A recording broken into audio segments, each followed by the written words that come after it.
Welcome back to Mobile Rolling, the harness racing show, and we've got a very special guest with KG, Ken KG Cunningham, the legend of South Australian sport, in the studio. Hello, David. How are you? Great, Aaron. Ken. Great, Ken. In the box seat this afternoon with John Tapp, one of the legends, a real legend of racing, John Tapp.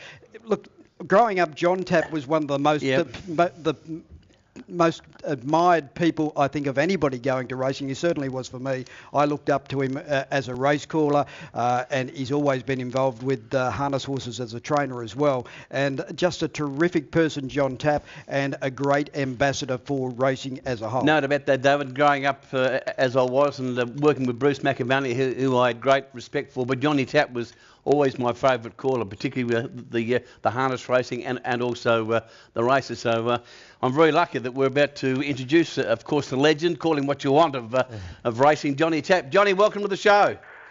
David, how are you? Good day, KG, and good day, Aaron. G'day. Tappy, congratulations on what's been a sensational career. Can we go right back to the beginning and ask Johnny Tapp, where did race calling and how did it start for you? I've got to go back a hell of a long way with the race calling department. I was about 10 years of age.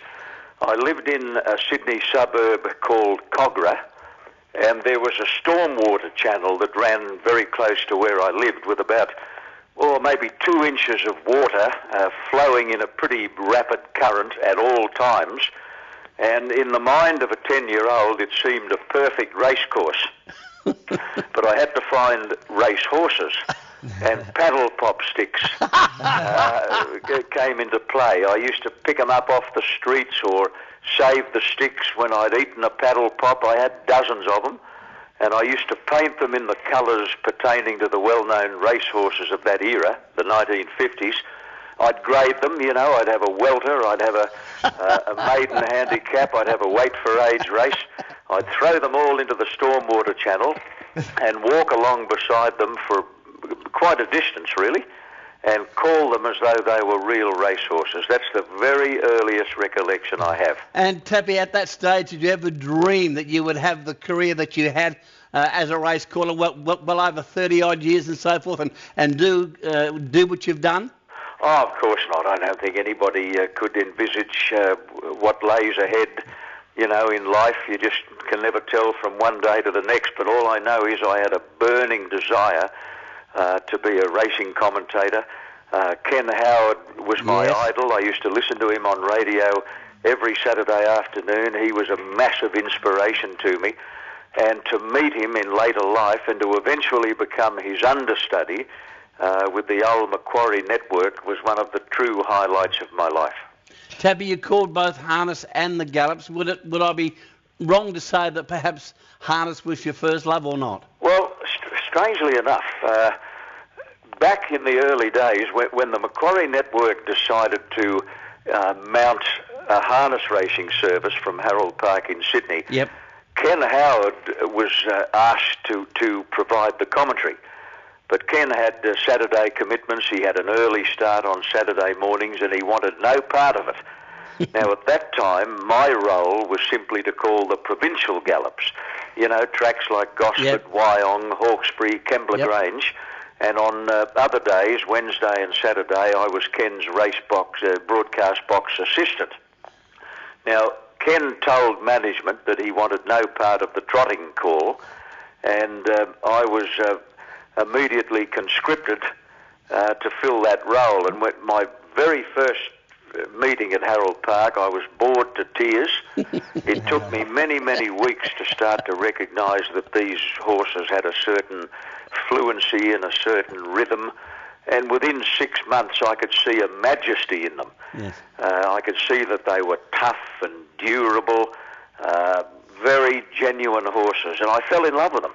Unbelievable. But it wasn't until the year of 1970 that I became completely besotted when I was invited to participate in a commentator's race at Fairfield at a charity gymkhana with the late Frank Kennedy and the late Des Hoisted. It was a 3-horse field.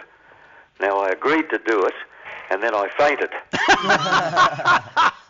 Because I'd had absolutely nothing to do with them. So I went to the stables of a couple of very respected Sydney trainers, the late Laurie Moles and the late Eddie Sims, and David Aldred will remember all of these people. And I had a crash course in driving. I turned up at Fairfield on the day. It had a lot of publicity. Everybody in Sydney media was spruiking this commentators race at Fairfield, and the crowd was unbelievable. I think they had something like 5,000 people at a Sunday gymkhana. Now, Eddie Sims provided a lovely little bay horse called Kulak. I'll never forget him. See, your memory's good, Tappy. A little town on the Southern Highlands in New South Wales. And it was a standing start. He just walked up to the tape, pinged the lids, as they say in greyhound racing, led all the way, won easily, and Jay Tapp was completely hooked. Tappy, yeah, I wasn't around for that one, but I have called a race or two at Fairfield, so I know it well. But these days, from that, you've gone to having two of the best 3-year-olds in the land. You've got Chariot King and Charlotte Brew. Can you tell us about those horses, John? Well, Chariot King was a purchase from the Australia Gold Sale, David. His owner, Peter Welsh, is a newcomer to the game.